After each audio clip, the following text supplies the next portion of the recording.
From the blind eternities to your favorite local game store, welcome to Planeswalker Radio, your ultimate source for all things Magic the Gathering. Whether you're slinging spells at Friday Night Magic, brewing the perfect deck, or just diving into the lore of the multiverse, we've got you covered. Join us as we explore the latest set releases, wild deck techs, and the stories behind the cards we love. So grab your deck, shuffle up, and get ready to ignite your spark, because this is Planeswalker Radio.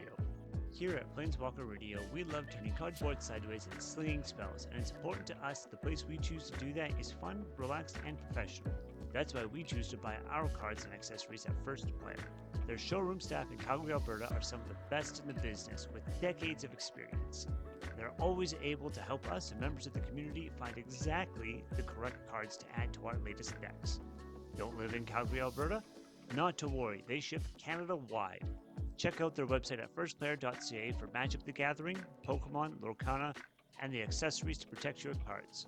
First Player, the heart of the gaming community in the heart of Calgary, Alberta. Find their website linked in the description below. Don't go anywhere, the show is about to begin.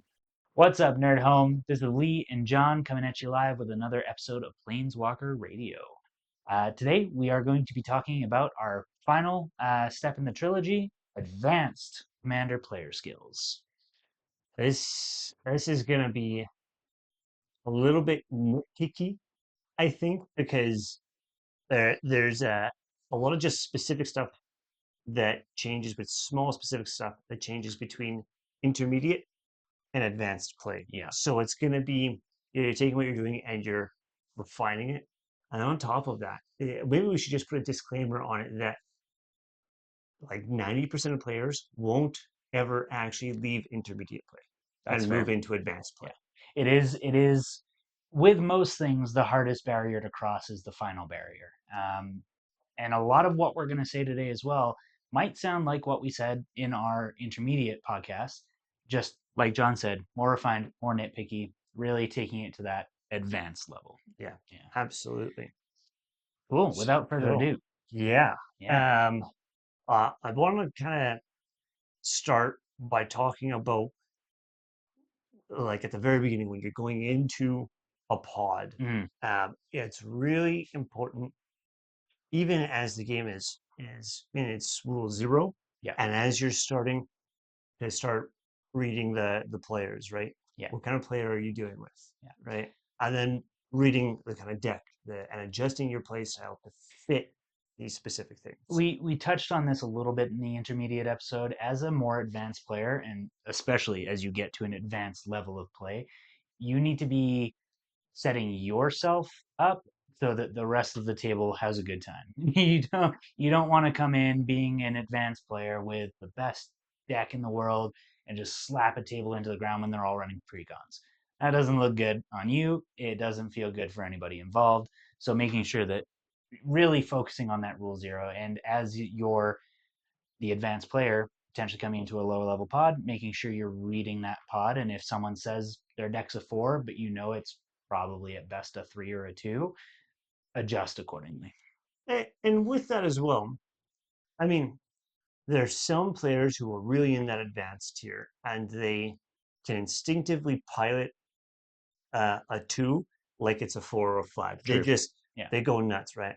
That same player should also be able to pilot a 4 like it's a 2. Yes. You should be able to go up and down, and then you should be able to move laterally as well. So if it's a 4 and everybody's done a really excellent job at rule zeroing, and you know you're playing at a pod full of 4s, but you know maybe the players are intermediate players, and you know you're in that kind of advanced category. Yeah. You intentionally, play as a intermediate player. You kind of relax a little bit. You don't worry about making sure that you're being as efficient as possible. Yes. So that you're playing at the same level of the pod. Gotta say that is something I struggle with. I play one-on-one with my wife Jenna every now and then, and I'm not necessarily a better player, but I do have better decks than she does. And every now and then we'll be trying out a couple of decks together, and I need to move laterally to be not as efficient as possible. It's something I'm working on, but as an advanced player, that's something that should be almost second nature. Yeah. And as a disclaimer as well, like try to find pods where you have the opportunity every once in a while to hit your maximum potential. You Yeah. play your best deck where you're going full throttle Yes. and you can really play at that maximum efficiency.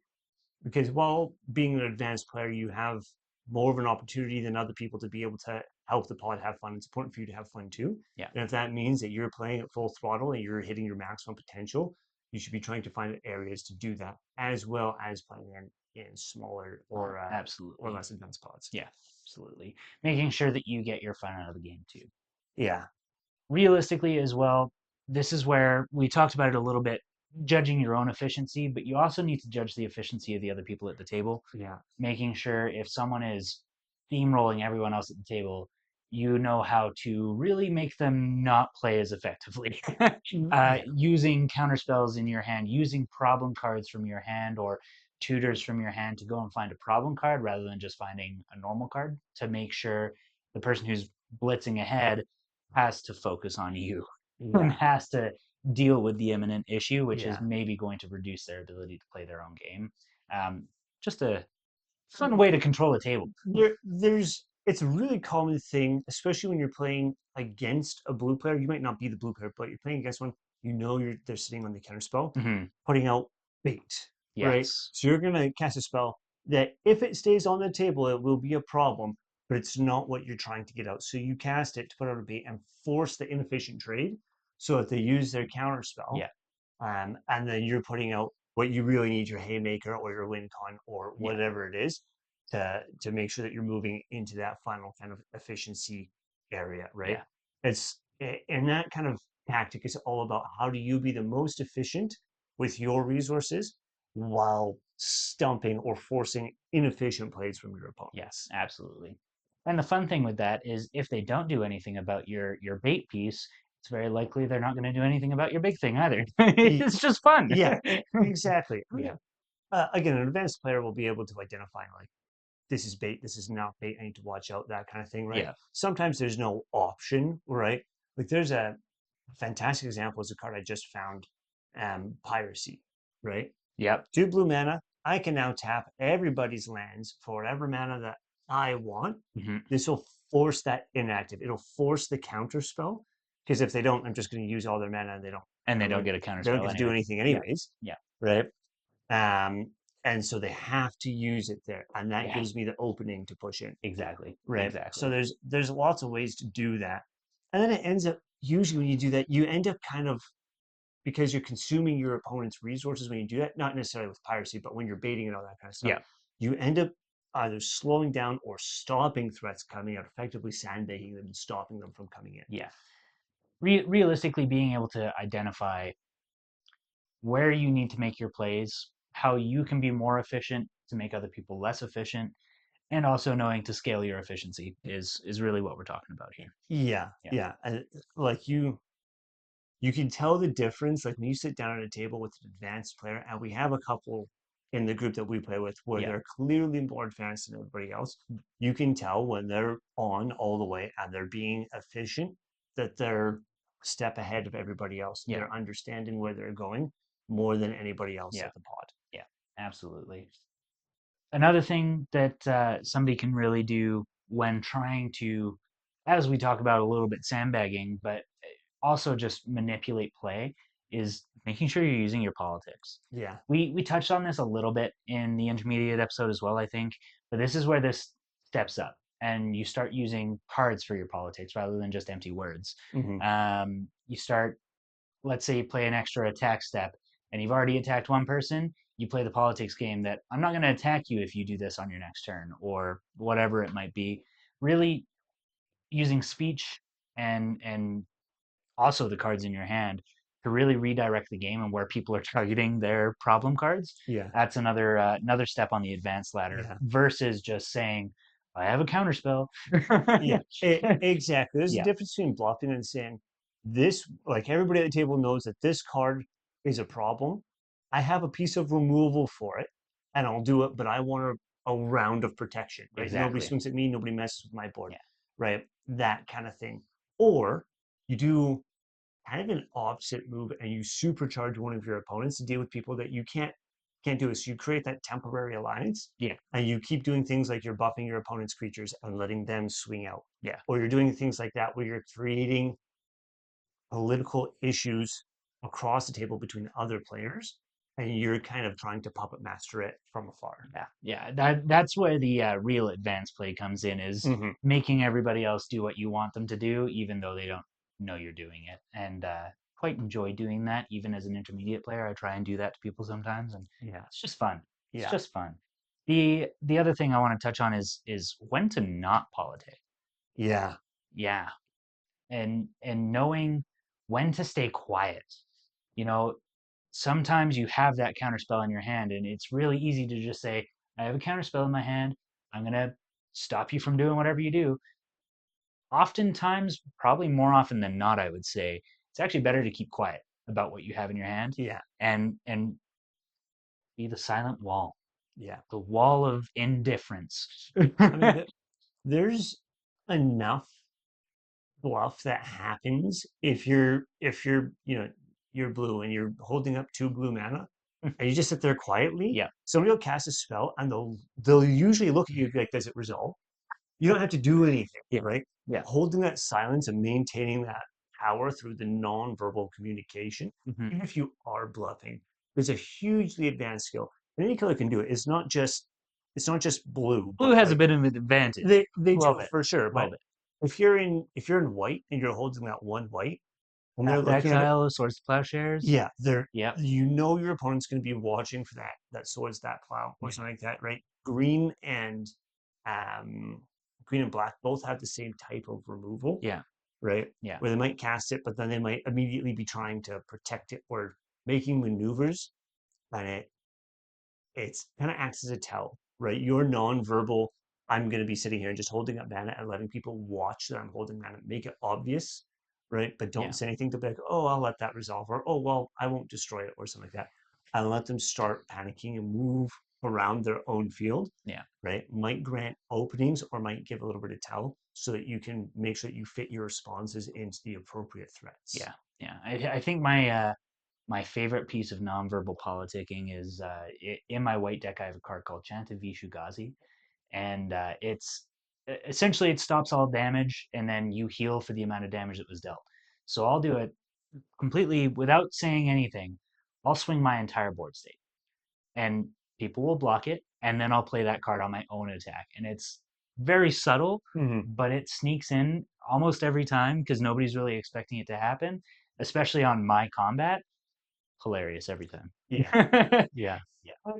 It's really interesting, I think, especially when you're not an advanced player and you see an interaction like that where you use a card in a way that's not intended for, right? Yeah. Like Chant of Vitugazi is meant as a It's meant to defensive. be a fog. Yeah, Yeah. it's It's meant meant to to be. be.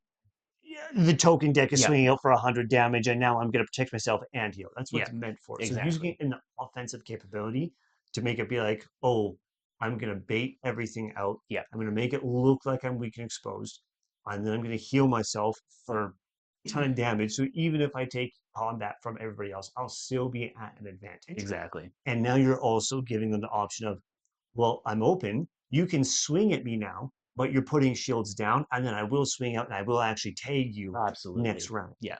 I think that's a fantastic way of using that nonverbal, right? And just knowing when to shut up and let the game progress so you Exactly. can slip in what you need to when you need to. Yeah. Totally. Totally.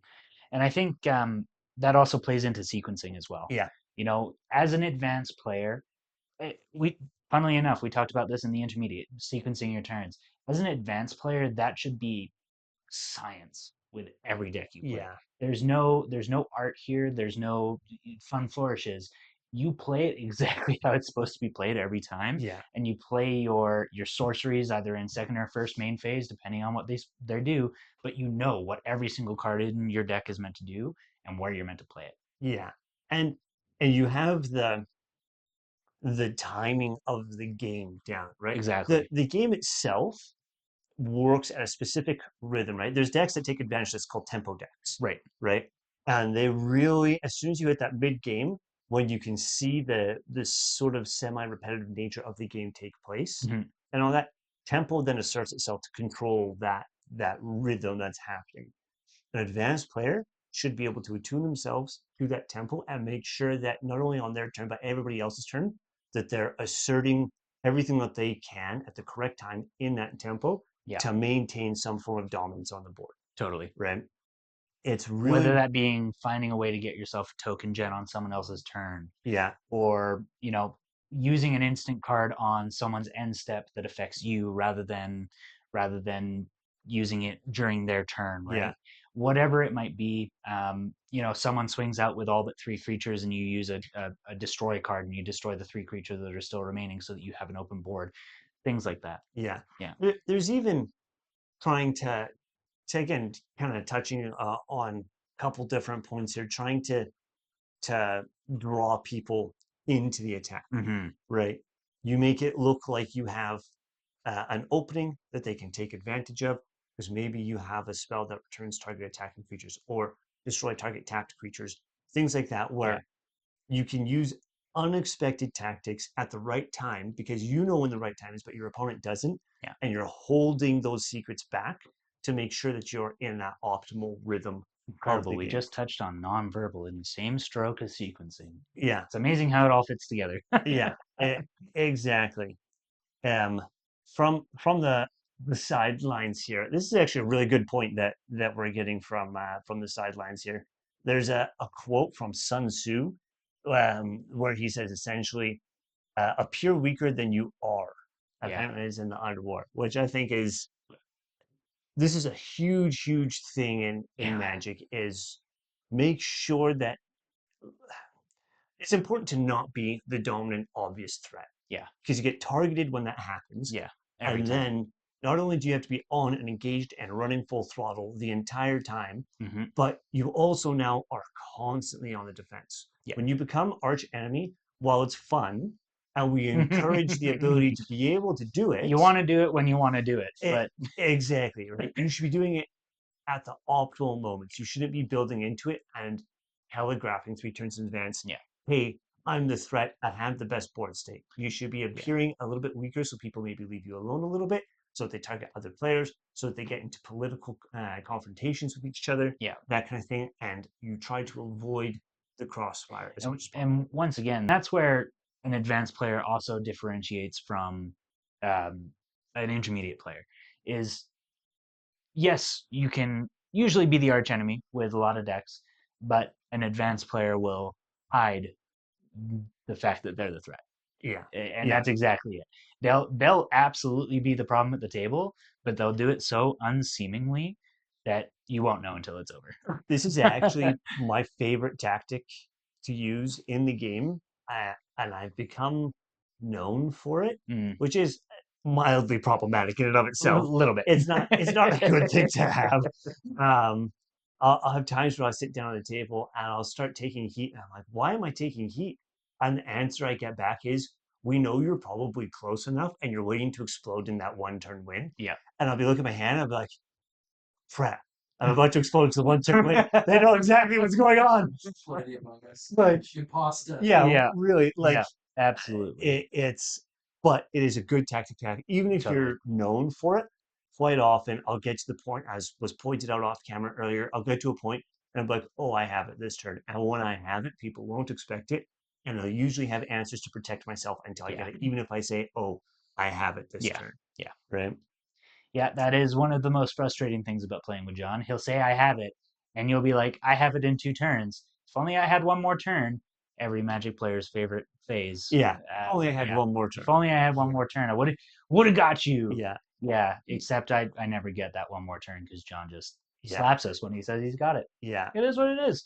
And I mean, on that note as well, there's a fair amount of games that we've played where they've been in that upper intermediate, lower advanced Mhm. kind of category where it actually has been true that we get to the kind of we and everybody knows we've reached that round where Yeah. if I don't win right now, whoever's next will win. And if they Yeah. don't win, whoever's next will win. Like this is the last round of the game, I love getting to that round. It's right? it's so entertaining. Right. And it feels different when you're playing at that high level. Like Yeah. when you're playing in that kind of beginner, even to mid intermediate, and you're kind of approaching that place, you know that there's probably somebody who is maybe a head, Mhm. and there's players who aren't recognizing it. Yeah. Right. Yeah. When you get into that high, intermediate, low, advanced area, and people are recognizing, oh, this is the turn. Yeah. You just kind of instinctively know that. That's kind of another marker of who's in that stage. I think. Yeah, exactly.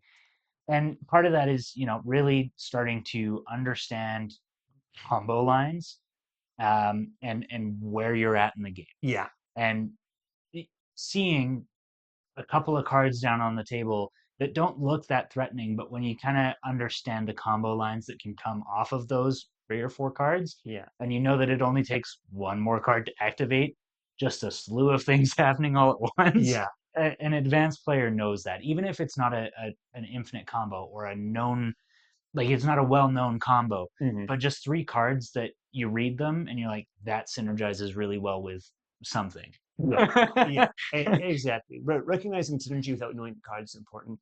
This kind of touches back to some stuff we talked about in intermediate, right? In intermediate, we talked about how you see the completing piece of a combo come down and Yes. you react immediately to it. Yeah. Right. The more advanced thing to do is seeing the beginning of the combo, understanding this is a synergy piece, Yeah. or a combo piece, or a win con piece, and it's a high threat piece. Yeah. And it's either instant removal in that moment Mhm.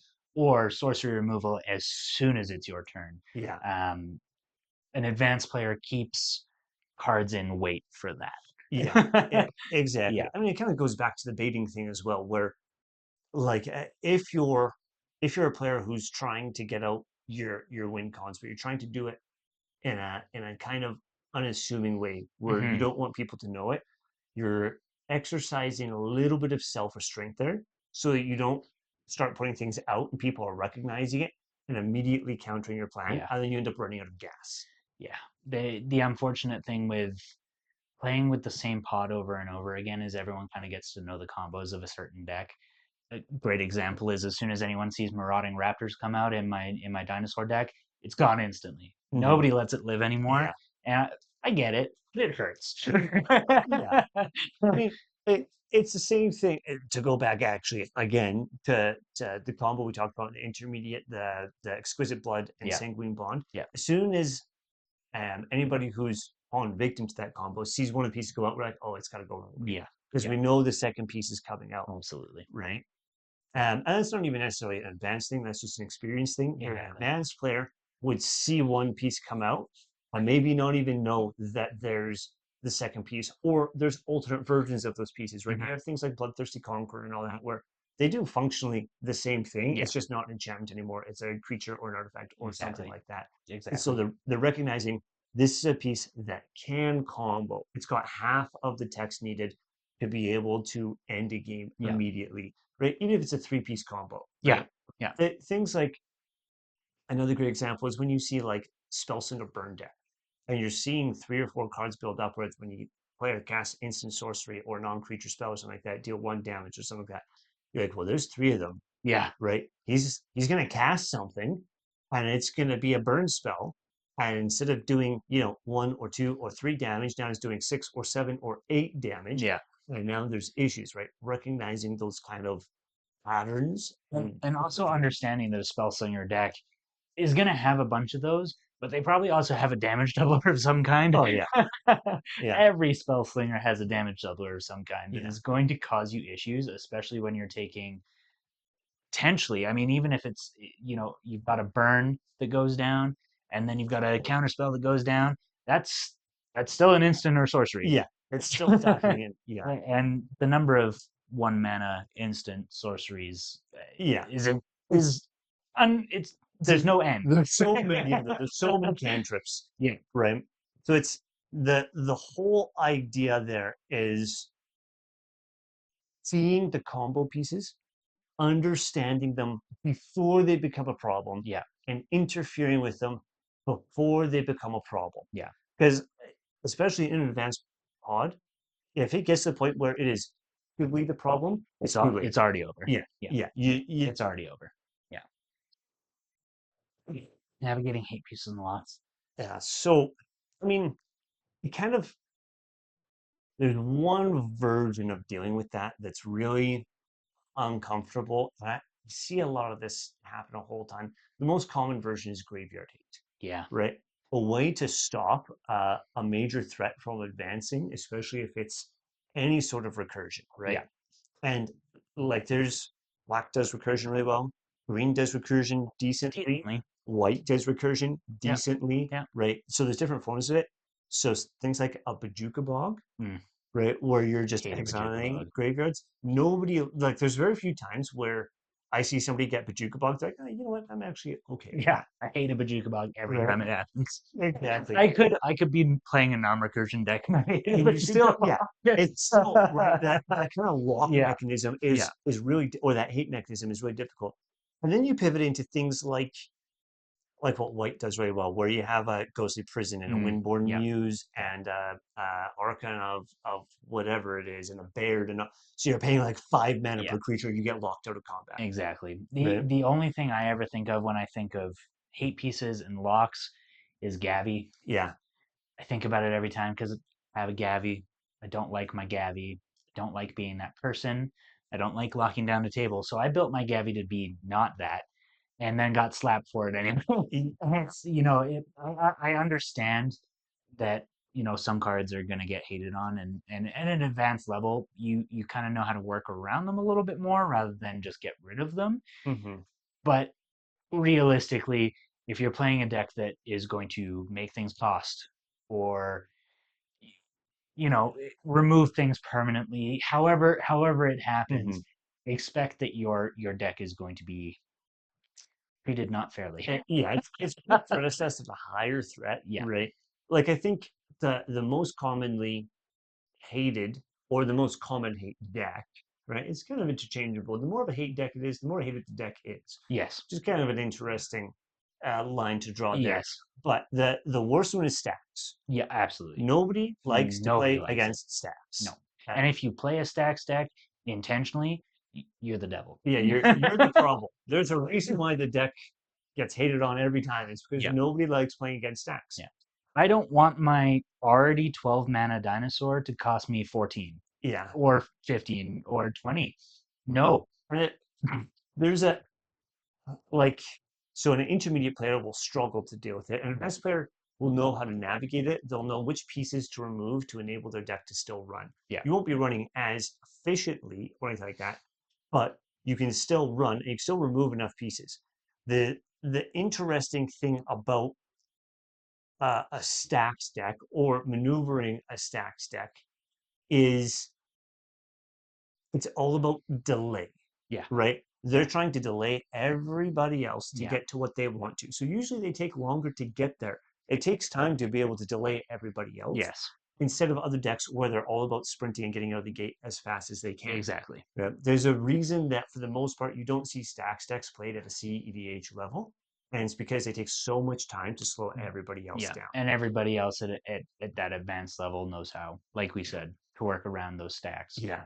To really make sure that their deck is performing. And actually, honestly, a good advanced player, like top tier, will know how to manipulate that stacks deck to work against everyone but himself. Yeah. Exactly. Yeah. Yeah, it's getting out of the stacks piece or getting out of the hate piece, right? Even if it's like a group slug and it's just, there's a billion things causing damage to everybody all the time. Navigating that is something an advanced player can do quite efficiently, right? Yeah. Getting out of lockouts where, you can only cast 1 mana per turn or that kind of thing, right? Mm-hmm. Those are all things that an advanced player can get around, right? You can play 1 spell per turn. Well, play a spell on every single person's turn. Yeah. Right. Exactly. Things like that to get out of being in problematic areas. Yeah, exactly.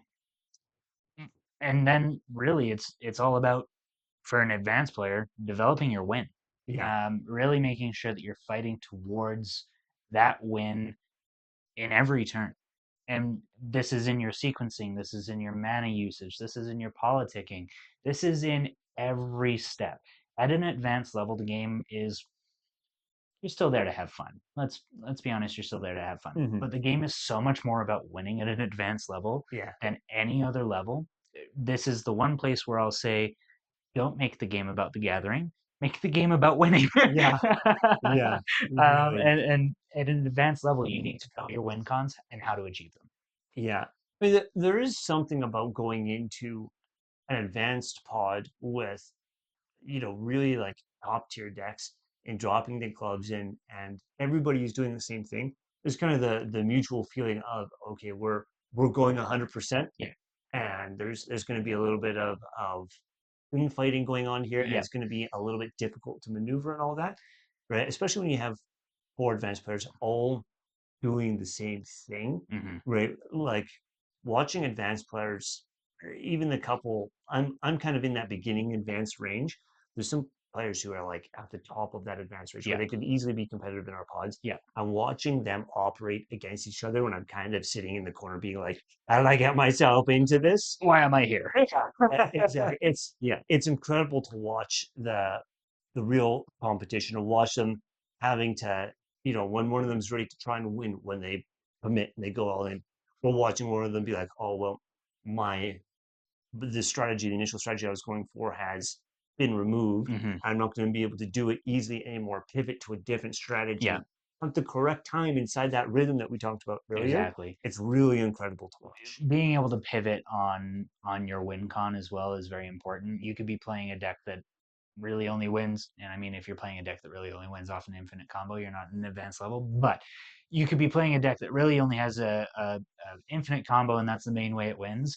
And one of those pieces gets taken away. You now need to pivot yourself into playing.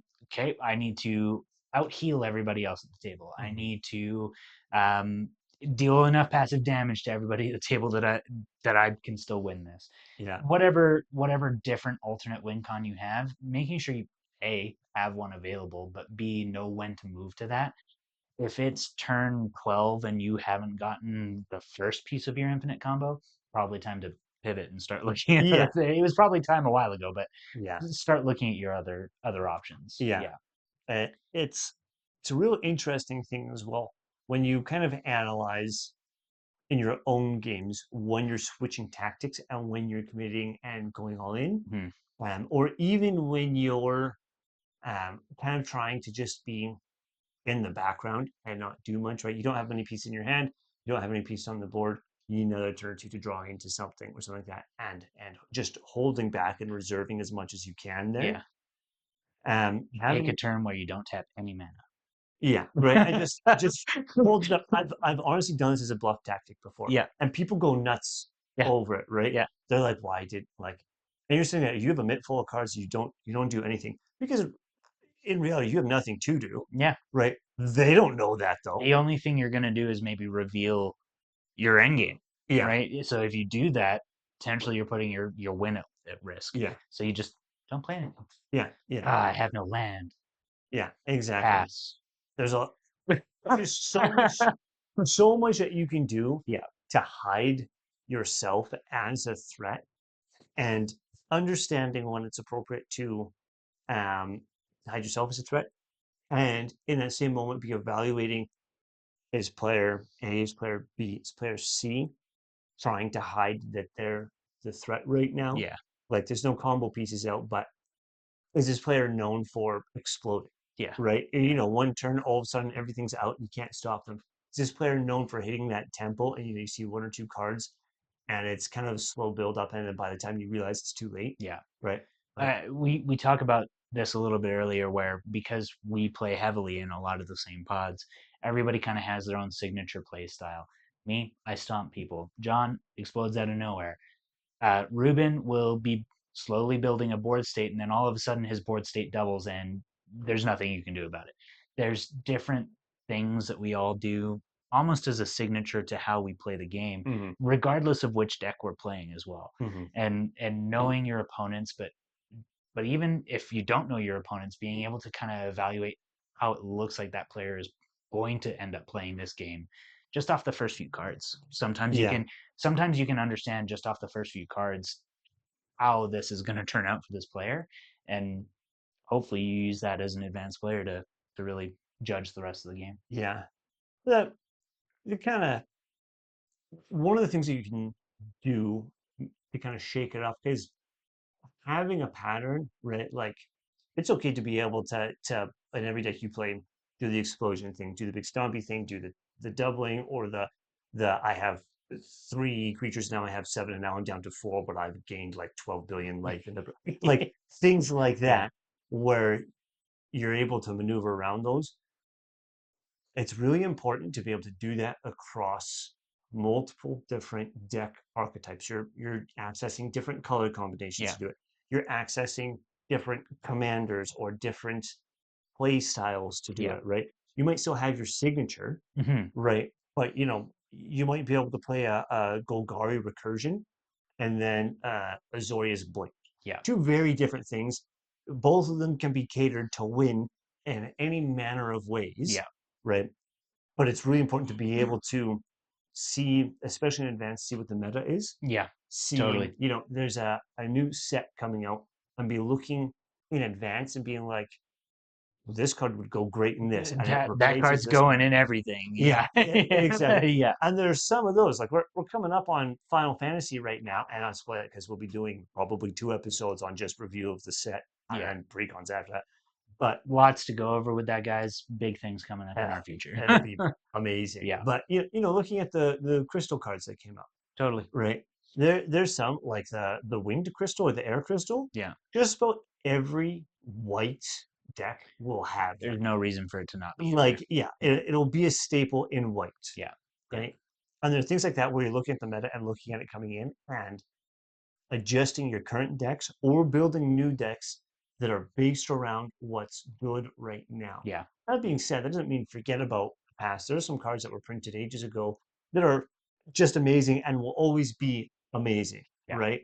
Power creep is a real thing, but people also see power creep because they forget the power from the past. Yeah, Yeah, absolutely. exactly. And sometimes it's really fun pulling out a card that nobody's seen in 10 years and you pull it out and they're like, what does that do? Where did that come from? Yeah. It's 10 years old, guys. Yeah. You have to remember, there's like thousands and thousands and thousands of cards, and granted, some of them are just bad. Oh, They're not good. there's a lot. You would never put them into any deck Yeah. for any reason, Yeah. right?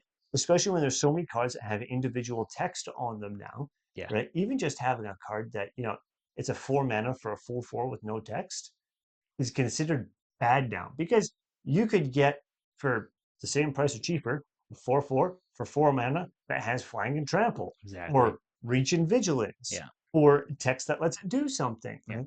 Like, there's no reason to be going into that. So there's understanding there's bad cards, but looking into the past and seeing, oh, there's great cards that are hidden in these old sets that Yeah. everybody's forgotten about, and they can be these fantastic powerhouses to include Yeah. in new decks with new metas that are coming out. Yeah. It's really important for advanced players and even high intermediates to be looking at those and understanding what to pull out and what to put in. Yeah, totally. And realistically, it's all about balancing your decks so that they're both competitive, because at an advanced level, you want to be competitive. Yeah. You want to show up to pretty much any pod and know that there's a higher chance that you win this game than the usual 1 in 4. Yeah. There is a higher chance just because you are the better player, you have the better decks, whatever it might be. Mhm. So rocking up with a competitive deck is important, but also making sure you're having fun. Yeah. If you went on to CEDH Rec, you pulled the most competitive deck that's won the last 5 tournaments in a row, it doesn't happen. But you pull that deck, you build it exactly the way it's built there, and you hate playing it. Yeah. What's the point? Yeah. You win every game, but what's the point? So Yeah. making sure that you're also having fun with your decks, and that's where some of those old cards come in. Mhm. I love dropping an old card that no one's seen for a while, and you just play it, and people are like, "Oh, that's so cool! Oh my goodness!" or whatever it is, right? Yeah. And it doesn't have to be an old card. It could be a really pretty version of something, or something that combos in a way that nobody expects. Mhm. Have fun with it. Yeah. Theme your decks. Yeah. I think that's actually something that advanced players will often forget, that they need to be reminded is there is the competitive aspect, right? You're playing a versus game. Yeah. You're competing against other players to try and win. But the game isn't just about winning, even Yeah. at the advanced level, where it's a little bit more about A little winning, bit more. right? But it's not just about winning. It is about the social aspect. It is about having fun. It is about Yeah. doing something that Which you is why enjoy. stacks players suck. Yeah. How to suck the fun out of a table 101. 101, play stacks. Yeah. Yeah. I mean, when you kind of look at the overall idea of playing the game when you're in that kind of deck building mode is make sure you have redundancy and resiliency. Mhm. Make sure you're being adaptive and make sure that you're being innovative. Yeah. Right. If you kind of do all four of those things, usually you'll come out with something that's half decent and you can go and play at a spicier table. Yeah. Really, Yeah. right? Exactly. Realistically, at the end of the day, guys, we say it all the time here. You keep the deck about you and the game about the gathering. Let's see you next time. See you next time on Planeswalker Radio.